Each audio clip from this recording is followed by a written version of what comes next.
À l'époque où j'enseignais dans une école de musique de rock privée, le Musiplex, un étudiant de guitare appelé Jerry se présente pour apprendre à jouer la guitare, 78 ans. Alors lui, ils l'ont matché avec un professeur qui, à l'époque, étudiait à l'université pour sa maîtrise. Donc, lui a montré les vraies techniques, les vraies postures, comment faire les accords et tout ça. Jerry a 78 ans avec l'arthrite et tout ça, c'était difficile, ça marchait pas, il abandonne. 4 ans plus tard, 3-4 ans plus tard, 81 ans, il revient à l'école déterminé, il dit non, je veux apprendre à jouer de la guitare. Alors là, les directeurs de l'école font, on a un professeur un peu bizarre, avec des techniques un peu unorthodoxes, que les étudiants semblent apprécier les résultats rapides. Fait qu'on va le mettre avec lui. Fait que j'ai ça ici, et là je suis avec Jerry, et je lui explique le secret du succès pour s'améliorer rapidement, c'est de se pratiquer et préparer pour un spectacle. Mais dis-moi, je peux pas, là. Moi j'ai été gêné toute ma vie. À 2 ans, OK? Il m'a raconté son histoire de vie, qu'il a été gêné toute sa vie. À 2 ans, lui, il est né en Allemagne. Ses premiers souvenirs, en banlieue, c'est qu'il entendait des bombes tomber. OK? Puis il voyait les bombes au loin, pas sur son village. Et toute sa vie, il chantait, toujours une belle voix. Mais il n'a jamais été capable de chanter, même pas dans des parties de famille. Toujours gêné. Toute sa vie, c'est le suivi. Et finalement, il déménage au Canada et il travaillait dans une compagnie qui s'appelait CA, Custom Aviation quelque chose, comme ingénieur ou dans le département d'ingénierie. Puis là, il y avait une dame qui était sur les lieux du crime. Ils ne sont jamais fréquentés. La dame était mariée, lui aussi probablement, il ne me l'a pas dit. Et là, ça a fait une belle affinité. Finalement, à sa retraite, 80 quelques années plus tard, il retrouve son ancienne collègue de travail par Facebook et ça devient sa blonde.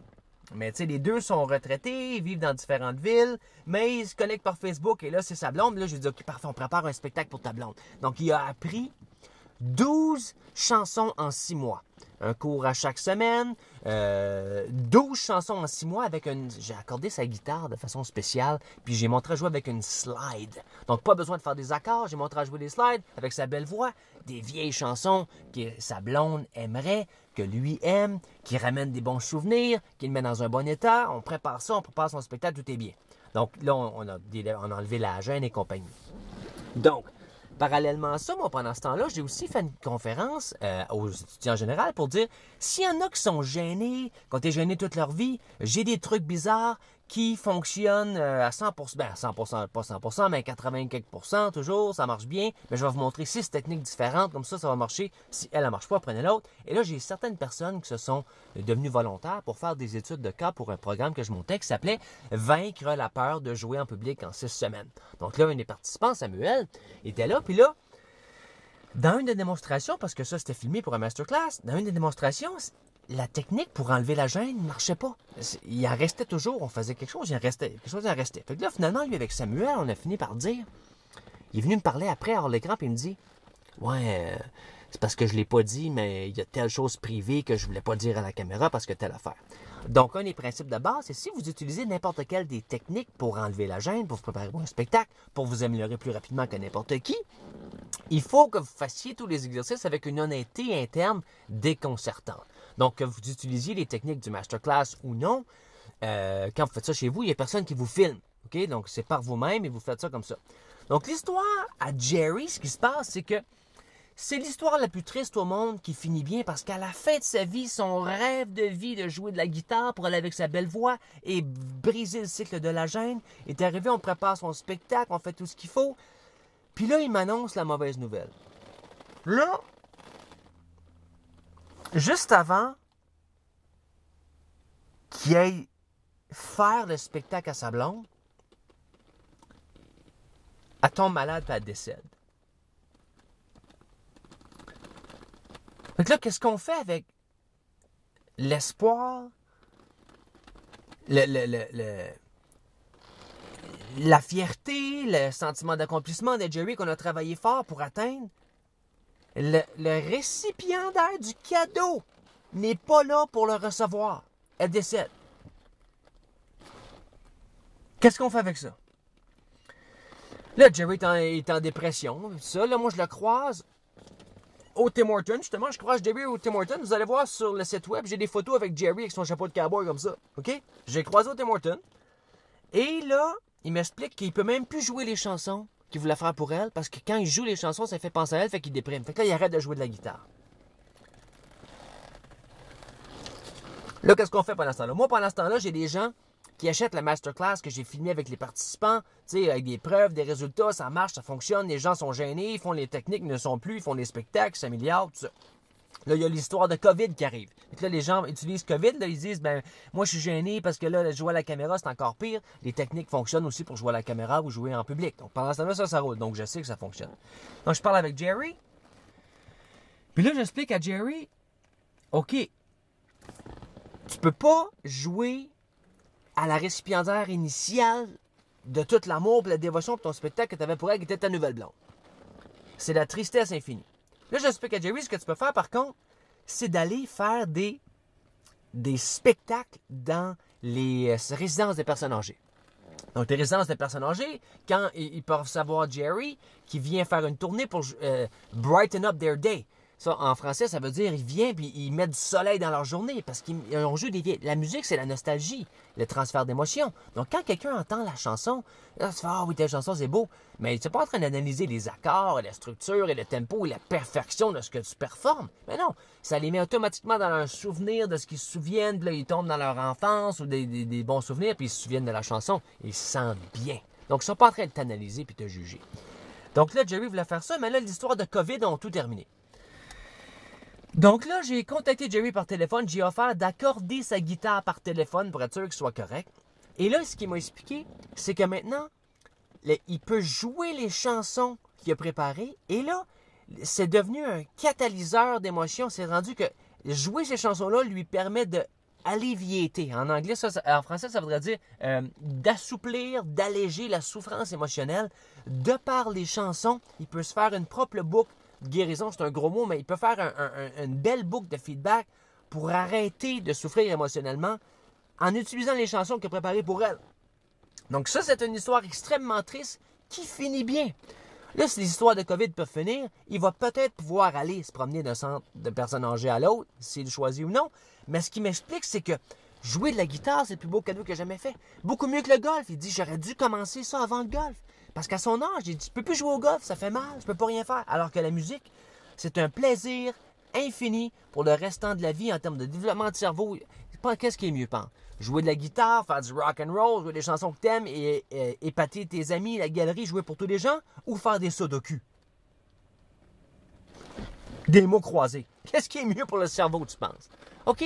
Alors ça, c'est une très belle histoire de Jerry qui finit très, très, très, très bien. J'en avais d'autres histoires que j'avais prévues ici pour toi, mais on va laisser faire ça.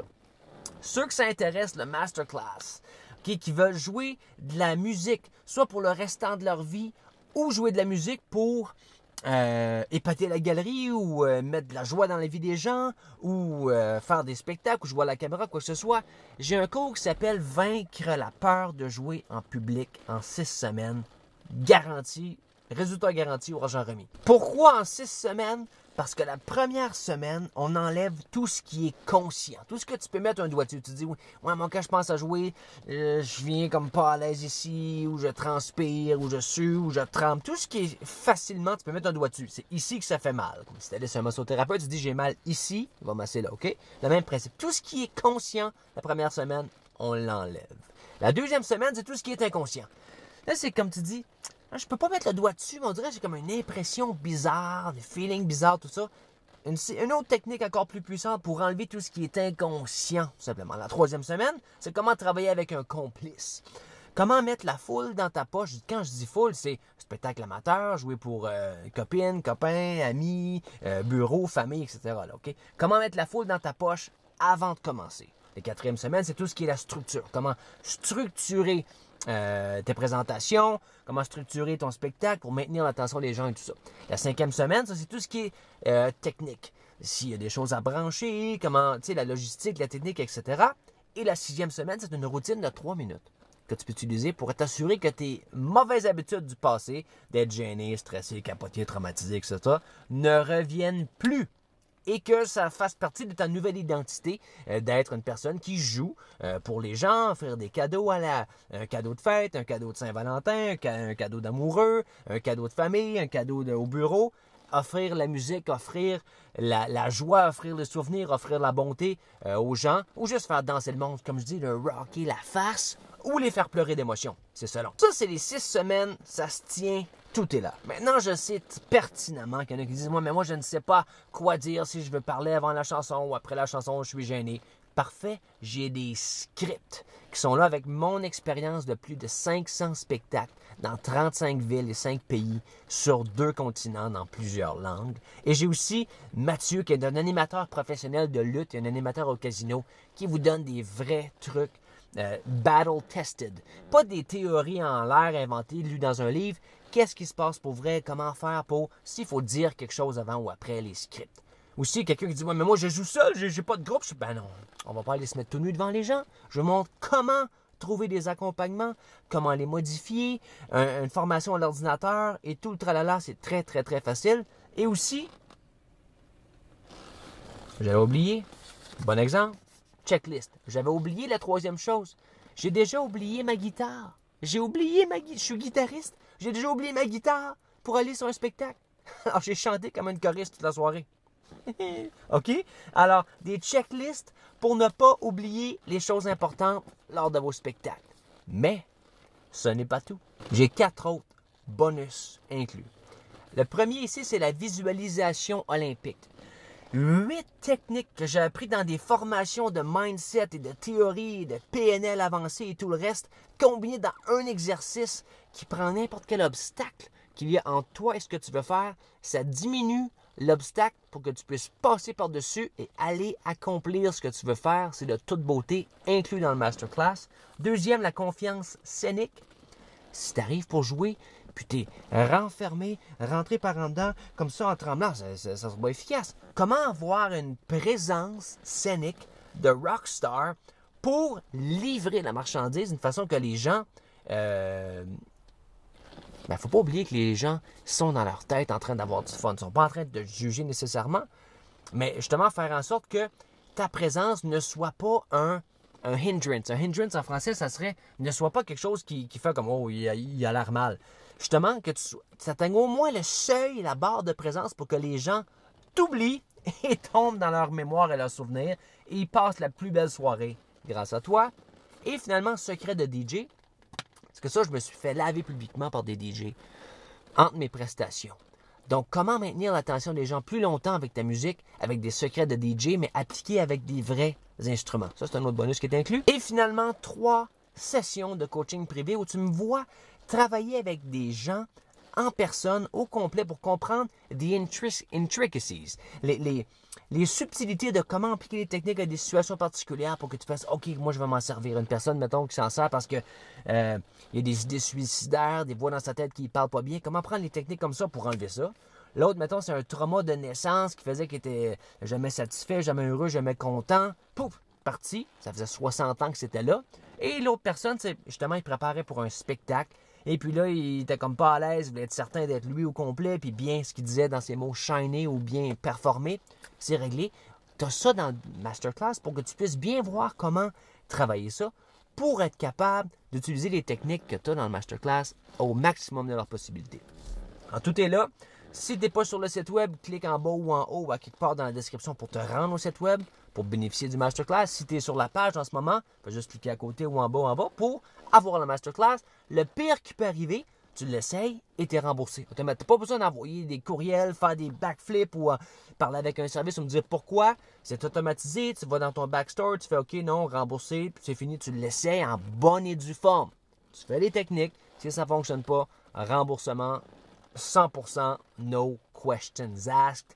En français, ça serait pas besoin de parler à personne ou quoi que ce soit. C'est tout ce que j'ai pour toi aujourd'hui. Merci beaucoup. On se souvient de Jerry. Il n'est jamais trop tard pour bien faire. Mais tu n'as pas une seconde à perdre.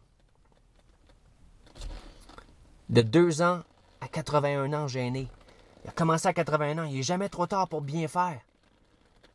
Mais s'il avait commencé 6 mois avant, il aurait pu livrer le spectacle à sa blonde. Puis ça, c'est la vérité. Donc, il n'est jamais trop tard pour bien faire. Mais on n'a pas une seconde à perdre. Alors, si tu sais, si tu sens que tu veux faire ça, ça te ferait du bien à toi et aux autres. Puis ça fait longtemps que tu veux, que tu rêves de le faire, mais je sais pas.